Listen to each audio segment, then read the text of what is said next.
Welcome back to another episode of Joy, the Journey of You podcast. And today we are celebrating our 20th episode, which feels really crazy and we're really jazzed up. And therefore, today's obvious topic is celebration. And I love celebrating even the tiniest wins because in my human design, I'm the celebration doula. And the premise that we're choosing to focus on today is that when we celebrate even the small wins in life, we attract more experiences in the frequency of joy, and we get to soak up really that joy in each little moment in our days, in our lives.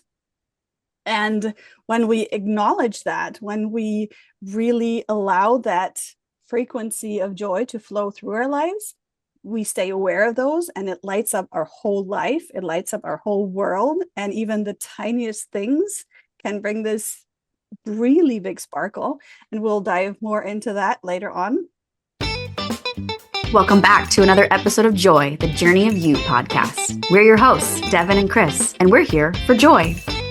This podcast is your permission slip to reconnect to your inherent joy and to embrace it.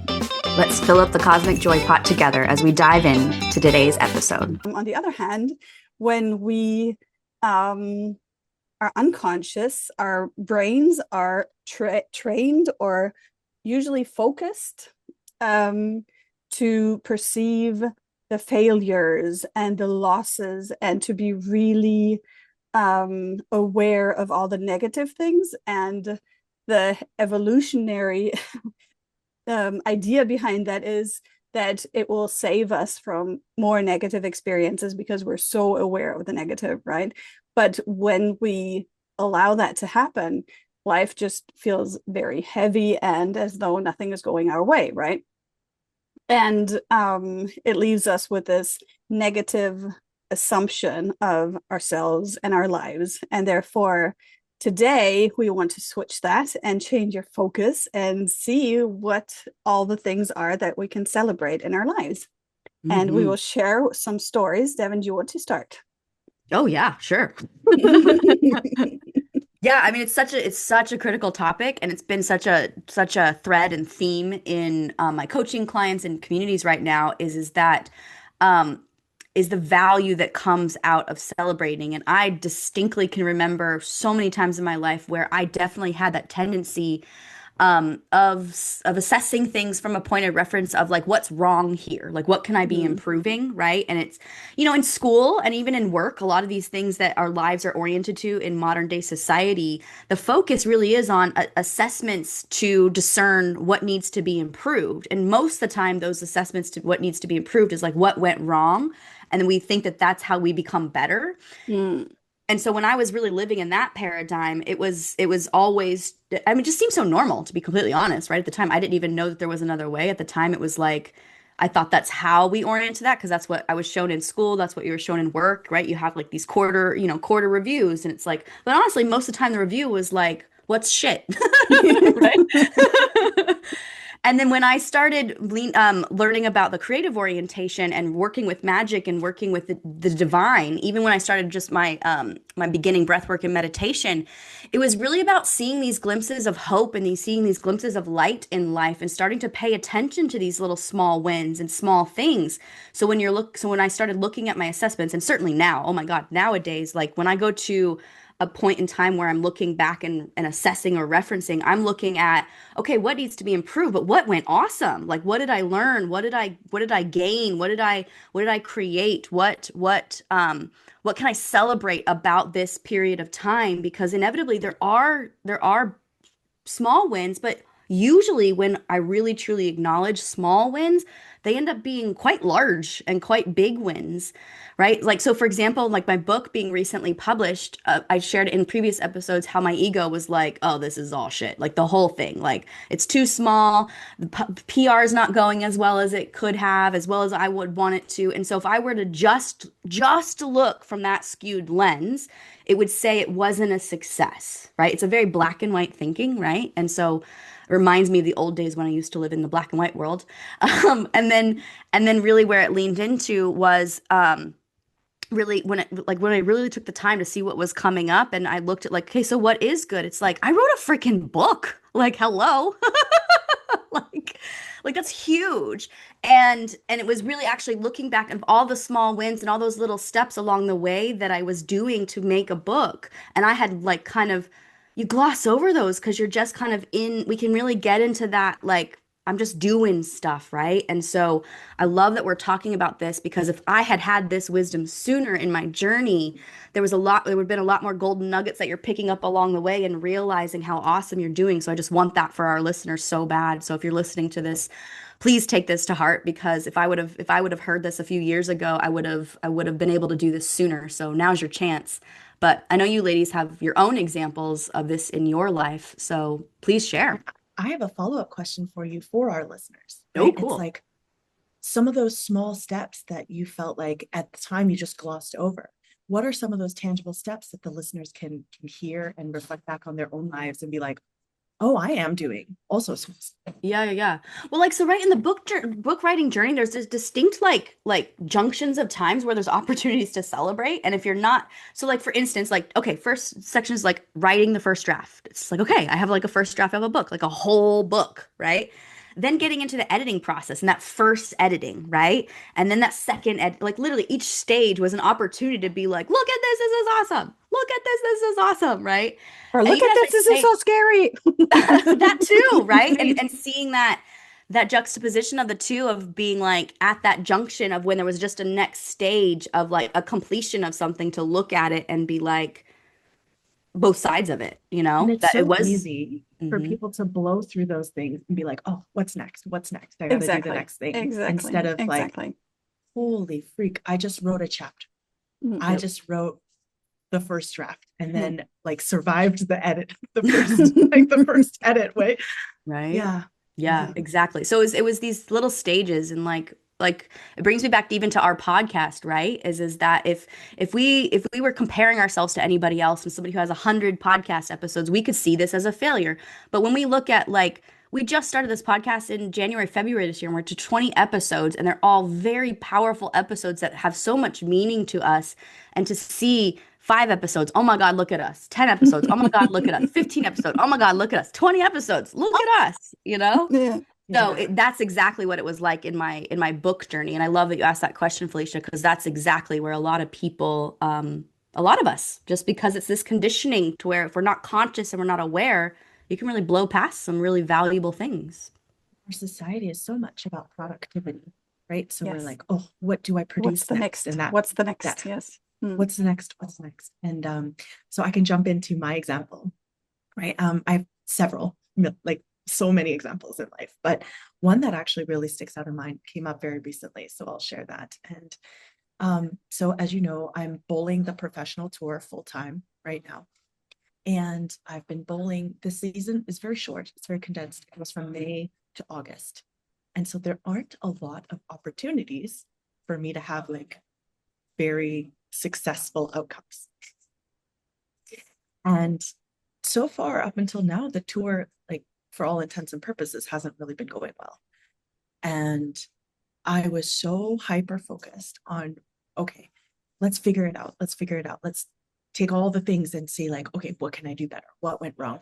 Where did I need to do something differently? And, but first of all, because the sting of the failure was so strong, I would avoid for a few days, right? And then I would hyperanalyze for a day or two.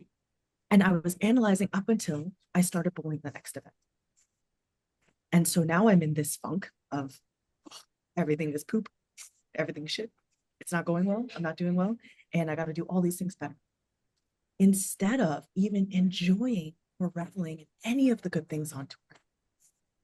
And there's so many moments throughout it that it's easy to overlook. Like every single time that you throw a great shot, that is a moment to revel in and linger in that instead of all of, and even if the overall event felt bad, there's so many more good things that happen than bad things that happen, but you're so like the human brain is so focused to nitpick on the negatives and judge very strongly.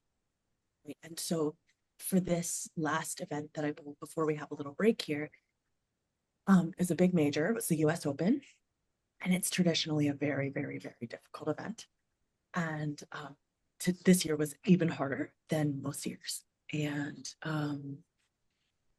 I had two really good blocks and one very, very like scoring poorly bad block. And it came right in the middle of the event.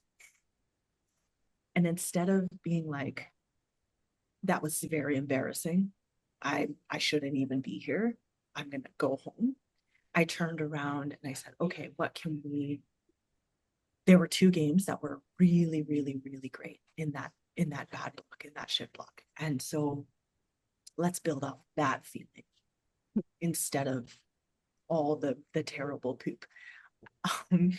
If you've watched Ted Lasso, okay, there's a scene where he actually brings the team down into the London, like into the England septic, like the sewer system.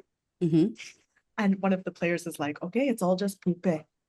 It's like, that's outside of us, right? That's all the external stuff. Like what? We don't have to let that in. We choose to see the other side.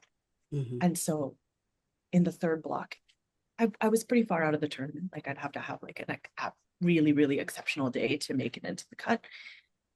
I didn't have that exceptional of a day, but I finished in the top 10 on the day out of 108 movers. Wow. And while some may say like, okay, you only finished 50th or 54th or whatever I ended up finishing in the whole tournament, like I turned around and did something that I'm really proud of. And I bowled the way I wanted to bowl, with joy in my heart and belief and celebration and confidence. And that I'm so celebrating you. Yeah. It's so good. And there was a distinct word use that you in your story that was like where you flipped it that I want to hone in for people is where I heard is like you asked yourself, what do I want to build on? And it's like, what do we want to build on? Do you want to build upon more crap and more shit and more self-degradation, or do you want to build on just like do you want to build on goodness? Do you want to build on the good stuff, right? And it is that conscious choice. Like in Felicia's example, like she had that awareness to be like, I have a choice in this moment of where to put my focus and where, and that's where it's like, yeah, that may not overall change her standing in the whole overall tournament, but it changed her experience, Exactly, her sense of self, and her and like I'm just getting goosebumps about it. And these are prime examples of like I think people can have this real distortion of what this sort of work means. Like, oh, cool, I'll focus on positivity, and then everything is positive, and I win everything. And it's like, no, it doesn't actually mean that all the time. The more you lean into that, the more it could. Yeah. But we got to build from somewhere. So I love that you said the word build because that's just like, what are we building? Yeah. And in full transparency, right? Yeah. After that second day, it was in the evening. We finished late at night. I fell asleep with a bag of chips. Okay, so I did eat some feelings. I appreciate the realness. I did eat some feelings, and then I took the next day, the morning before I bowled, to like come back and be like, no, there were some really and I'm proud of these and I want those. So like Devin said, it's not just like glossing over it with like, here's a positivity wand. Yeah, but that's not how it works. There is a technique in coaching that I love that's called the next play speed, and I think it's originally from basketball, and it's I think from Michael Jordan originally, but don't pin me down on this, but it's like when you drop the ball, when you do something stupid, how fast can you let that go and focus on the next move, right? And like you have that so often in life that you have these nagging thoughts and they keep coming and keep, replaying, and what did I do wrong? What did I do wrong? What did I do wrong? And instead, when you can take that, like there's so much energy, and you can take that and build something good from it, right? And to me, that's also like when you start something, that seed energy, right? When you like that foundation, when you choose for that to be good, you give yourself so many instances of celebration, right? Like being consciously aware of that is just so magnificent. And yeah, I'm totally lost in which story I wanted to share, because the one I wanted to share I had another one while Devin was sharing, but I lost that one. So I will just go back to the original. It'll come back maybe. But yeah, I just, like I said, I love celebrating. So I celebrate even the tiniest things. And what I love about that is like in on the school platform, for example, when you were had a certain amount of activity for, I don't know, 30 days or something, you get a little flame, like an emoji next to your name. Right. It's this ridiculous gamification thing. It doesn't really mean anything at all, but I was like, I wasn't even aware of it. And I just, went on one day and I had this little flame and I was like, oh, I made this post like, yeah, I have the flame. I have the flame. And like so many people connected to that. And it was such a ridiculous little thing, right? And like it made so many people happy and they were dancing with me. And I got to know so many nice people just through this ridiculous tiny little post, right? And it was really just like when you celebrate even the small things, you have an energy that infects others in a really good way. And Mm. but it's like this authentic celebration, not like, look at how good I am, look at how awesome I am, right? But it's just like just this pure joy of life. And yeah, I think there's not enough of that. Yeah. I mean, it just, but like that's there's so much juice in what you were saying there of that like we're doing this for ourselves. Like you're actually celebrating for yourself, right? Mm, And yeah, it's like it's okay to be selfish on this, right? mm, Like it's okay. It's okay. And that's where our society conditioning can definitely come in to where it's like if you just notice in yourself if you have a perception or a belief based off your past of like relating into celebrating, right? Because you probably mm, do have something coming up about either maybe not being comfortable celebrating, not knowing how to celebrate, but it's these little things.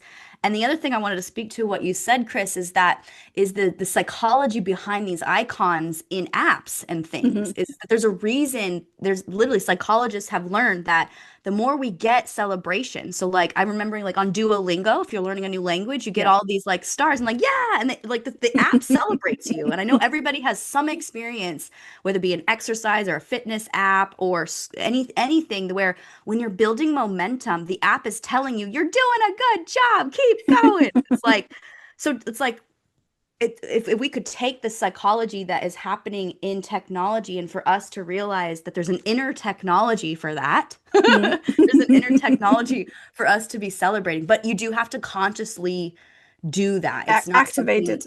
yeah, activate it, You activate the have Activate you is have such a technology. to great word. activate the flame, the You inner celebration flame.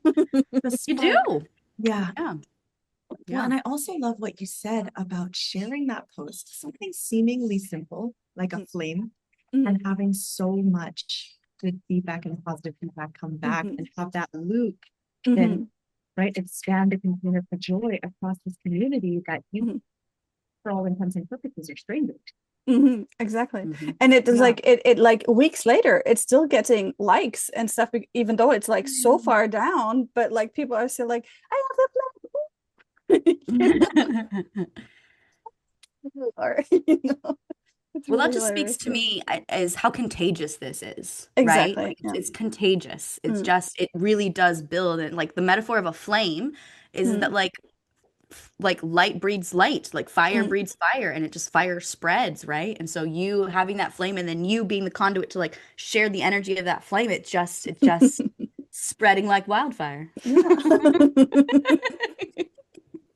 Except not real wildfires as in Canada right now. Oh, Sorry. yeah.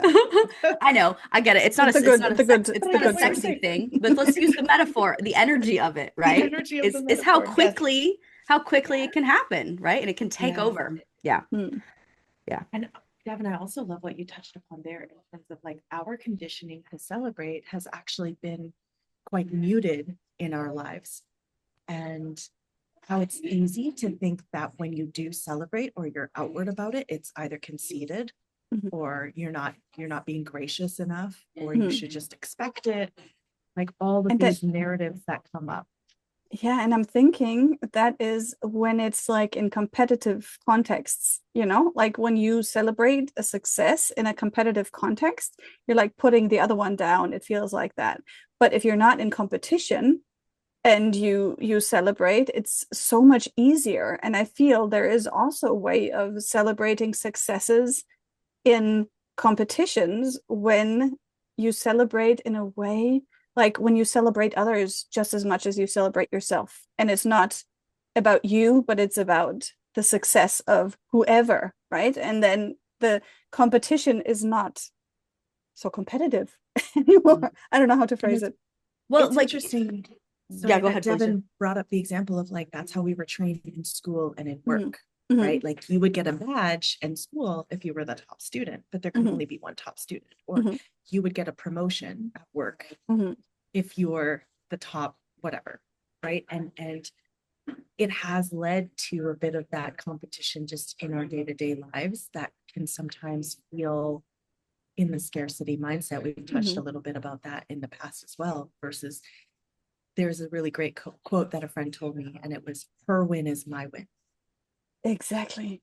Exactly. And Exactly. and just because someone else does something cool, it doesn't take away from what I am, who I am, and what I'm doing. Mm-hmm. And being able to have collective Mm-hmm. and let Yeah. that be a spark for you to create or to do something, and motivation, inspiration. Mm-hmm. And Yeah, sorry, you go first. it just like I just want to point this into because like I guess I just want to speak to because we can hone in on the competition piece, but I feel like a lot of people are competing for joy, assuming that joy is a limited resource Mm, in life. Like let's look at life as a whole, and if joy was like in our podcast we reference joy as being this cosmic pot of joy that overflows to share with the world. The more that we add into this cosmic pot of joy for you all every single episode, the more that it's quote spreading over. out to the world, it's overflowing, and it's ever pervasive. It just keeps growing. And so many of us have a limited perception that joy is limited, and that if she has joy, if Felicia has joy, I can't have joy. If Chris has joy, if she's celebrating, or if I celebrate, that means I'm taking away from someone else. And it's not. It's actually it's that the contagiousness we were talking about before of that if you really lean into this, you guys, if you really lean into this, like magic will open up in your life because you start to see it's such an infinite resource. Joy is such an infinite resource. But if you realize, if you're coming from that past reference of that, like, I perceive joy to be limited, and that if she takes joy, if she celebrates, or if anybody celebrates, that's when we're taking the idea of that competition Chris was talking about. And now you're laying competition over life itself. And it's like, ugh. Why? Why? Yeah, I want to share something that I just recently learned about. I don't know what they're called exactly. I call them the seeds of karma. It's a Tibetan teaching, I think Tibetan, some sutra. Okay. And the idea behind it is that if you would love to have something in your life, you phrase it in one single sentence, and that is taking the seed. And then the next step is finding someone who wants the exact same thing or a very similar, comparable thing as you want. That is finding the earth. And then you put it in the earth by helping that other person achieve what it is you would love to achieve. And then you allow the seed to grow. You open the seed by celebrating them Mm, achieving what you would love. And then mm, through that what you would love can come to you in a much more magnificent, wider, bigger way. And that's the magic that you were talking about, Devin, because when we allow ourselves to become aware of the non-competitive nature of joy and of celebration and of just the awesomeness of life in everyone, then like it just yeah it becomes grows. super magnificent. Yep. So in that magnificence, we're going to have Mhm. the magnificent Felicia guide us through a demonstration today about how you can start to experience this and have this be your focus that you build upon. So take us away, Felicia.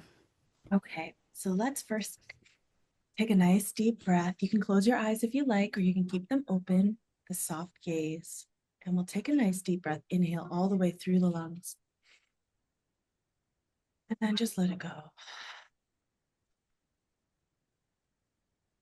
And what I want you to bring to your mind first is a situation that you're either like facing currently or that you've faced in the past where you felt very stuck, where it's felt really heavy, and honestly, it felt like a failure. And it felt like nothing that you were doing in that moment was helping you or going right.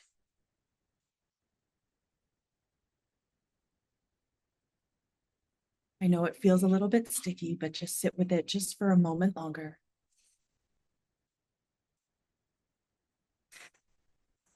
Notice what your energy is like, how your thoughts are, the state of your heart and your heart space.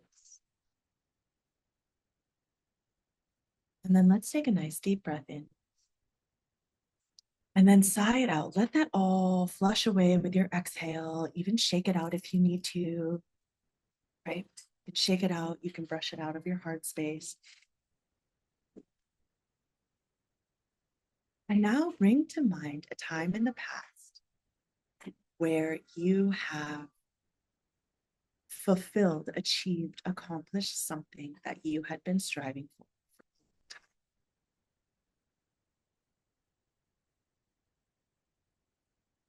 Feel into what that sparked in your heart center. That feeling of gratefulness, success. You came into your space, you listened to yourself, you knew exactly what steps to take, and you took.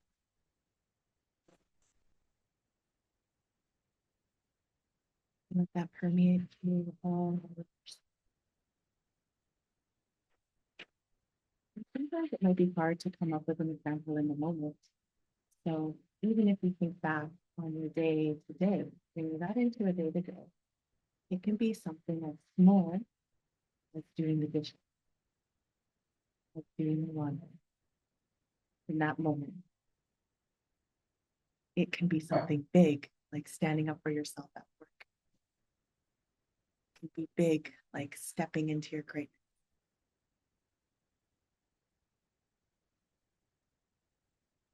Feel how that feels, that expansion in the heart center. And let it permeate through.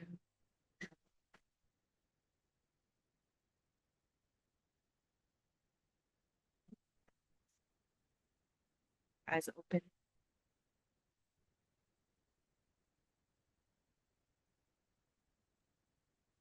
Chris, can you share with us how that felt for you? Was pretty intense and very, very interesting for me because when you first asked us to connect to a past reference where we felt like a failure, like we didn't achieve anything, I couldn't actually connect to a specific event. But oh my God, I felt the heaviness so intensely that I almost started crying. Like I felt this big weight and my throat closed up and like it felt really intense, right? And I just sent out so much compassion to everybody like, who is in this situation right now because yeah, it just is no fun.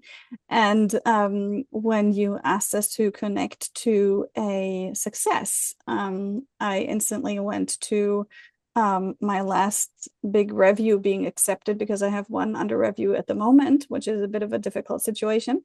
And just connecting to that, oh my God, just in front of, before the summer break, it went through and it's a big journal. It was so much work. And oh my God, we celebrated so much. And connecting to that makes it so real that this one will go through easily as well.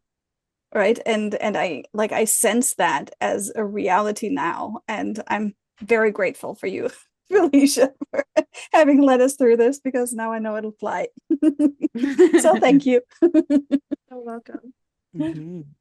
Devin, would you like to share yours as well? Yeah. So for me, what's really in the present moment really heavy for me is I don't feel well and I have some health things coming up, and so if I focus in on how heavy that is and how hard that is, it's a very uncomfortable, heavy feeling, right? But I was just there with it. And then when we were referencing something in the past that's gone well, I was actually brought back to a time frame when I was super vibrant in my body and like a very health, and I was like very in my body, and I was seeing myself and how centered I was and claiming my body and extrapolating that past experience of celebrating that, and it just came forward naturally into the present moment of what's happening now, and being like, it's actually me, like there's a positivity of that I am coming back into my body, and I am claiming my body presently, and my body's going to work through some things and have to work through some things, but to really acknowledge that that's actually what I'm doing now. It just looks a little different than it did back then, so it feels a little different. And so it's going to provoke some things that want to pull me into that drama. But truth be told, I'm actually claiming my body even more right now, you know? So Amen. that's what came up for me. Right? I Here's love the celebrating health. differences. Woohoo! And I love how this can be applied in every single facet. Absolutely. Every Absolutely. single facet. So sometimes, when we're going through a tough time, it's hard to even get out of bed. It's hard to even, like I said, do the dishes or do something that seems mundane. But like, can we just celebrate even that? Mm. Even that is like, I Yeah, it celebrate just, each and every one of you. yes. Yeah. Yeah, I Because want to speak to that. sorry, you go. No, I was just excited about what Felicia said because it reminds me of when I was like, honestly, when I was in the thick of my depression and I had like very little connection to joy. I had to celebrate simple stuff like doing the dishes, getting clothes on for the day. So I do want to speak to people if you're like real in the dumps of things and you're just starting to come into and you're not fully full all in on joy yet, right? And you're listening to our podcast and you're kind of like, what are these people about? It's just like I do want to speak to those people who are like really really in the trenches of it, is that it, like these are the little tiny things, the little breadcrumbs to start collecting in your day, because you are actually succeeding at things. We are actually succeeding at a lot more than what we're really giving ourselves credit for. And so I just want to speak to anybody along the spectrum of your connection to doing this. It's like you can start anywhere. Hmm. Yeah. Yeah, I was going to speak to that as well, and that like even these tiniest moments, they're like a tiny snowflake, and but they turn into a snowball, and like Mm, it collects momentum, and you become aware. Like if you do this in the evening and you just look back at what can I celebrate about today, what were my little wins, what were my big wins, you create that energy and that frequency in each one of your cells, and it becomes like really a visceral experience, like that was for me just now, like like this heaviness of a failure, and then this lit up of this big joy, right? And taking these little pieces of joy creates the big joy in the end as well. hmm Like little breadcrumbs can become big fat loaves. I was just going to say yes. Yep. Or little snowflakes becoming giant snowballs. Yep. Exactly, it's just the sourdough that makes the And magic, like everything in life, sourdough. we'll have to come back to that one at some point. I guess what we're inviting you listeners to do really is to practice this daily. hmm And Chris mentioned, yes, in the evening, just taking a bit of time. It could be 5 minutes before bed, right? To like reflect on some of those great moments that happened, or success, like redefining your success to understand that this one thing that you did was very big success for the day. And then you can even set that up in the morning, right? What are all the ways that I can look for joy and success in throughout my day?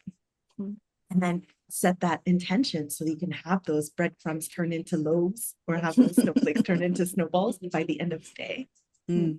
And another way to practice this and build it, accumulate that momentum, is to also help others see their wins, right?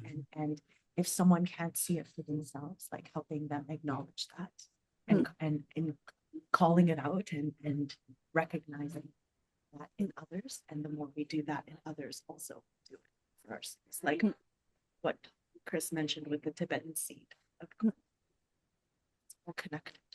Mhm.